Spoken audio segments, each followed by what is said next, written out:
Pleased to present this citation in praise of reaching up to you and welcome any comments you wish to give the graduates.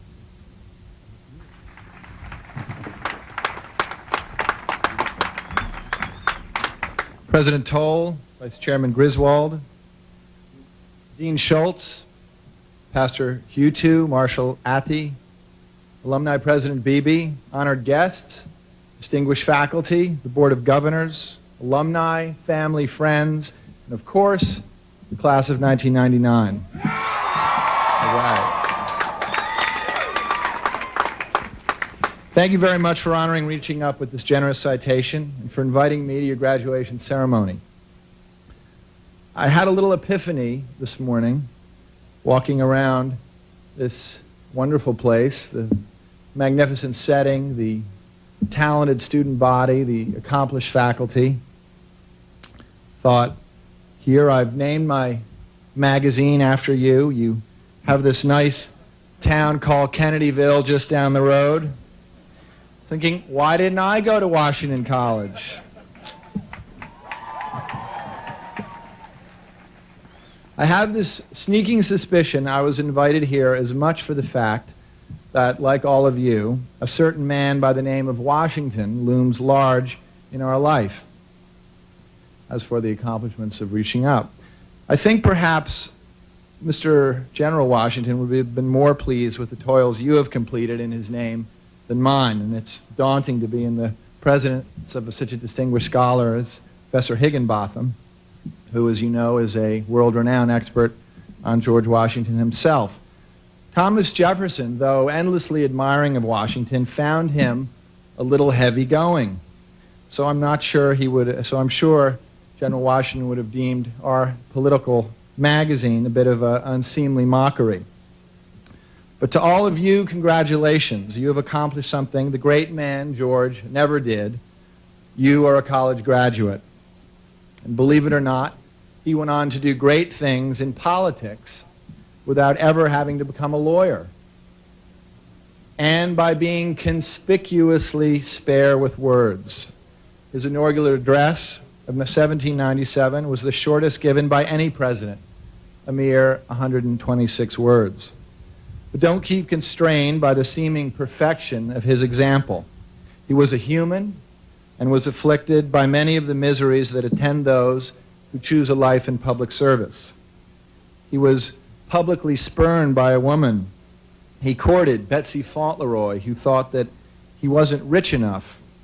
His opponents ceaselessly circulated rumors about his illegitimate children, including Alexander Hamilton. And he was plagued by an embarrassing presidential relative, his mother, Mary Ball Washington, who falsely complained to whoever would listen that she was destitute and neglected by her son. And he was, on occasion, excoriated by his opponents for padding his expense account. But enough about him. Today is your day, and I hope it's just one of the many that define who you are and what you make with your life. At Washington College, you have availed yourself of a liberal arts education. In other words, you have learned how to learn. And having chosen a college with an international student body, you have gotten to know people who are different from yourself and who have been enriched by the diversity of that experience. You've also benefited from Washington's historic mission to shape future leaders. You have recognized your obligation to share your talent with others. You have cleaned up beaches and put out fires, I'm told. You have tutored at-risk children and given them time, attention, good counsel, and friendship. You have taught Special Olympics kids to swim, volunteered at Camp Fairley Manor, and held a senior citizens ball at a nursing home. You have rolled up your sleeves alongside the faculty and staff for Casey Time, the college's annual day-long community service effort. As Thomas Paine said, youth is the seed time of good habits in individuals and in nations. You have played a vital part in your community, and I know that your good work will not end with graduation.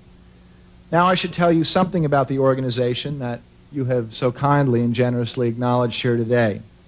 10 years ago, Jeffrey Sachs and I, who's somewhere in the audience, founded Reaching Up in order to improve educational and career opportunities for the workers in health, education, and social service, the frontline workers, those who teach and care for people with disabilities and children with special needs, disadvantaged youth, the chronically ill, the frail and elderly.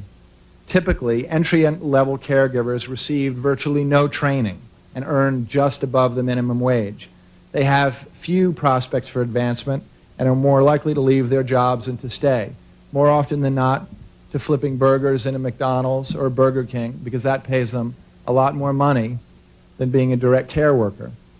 Reaching Up and the City University of New York joined together in a partnership to create opportunities for thousands of direct care workers to enroll in job-related courses that could lead to undergraduate degrees.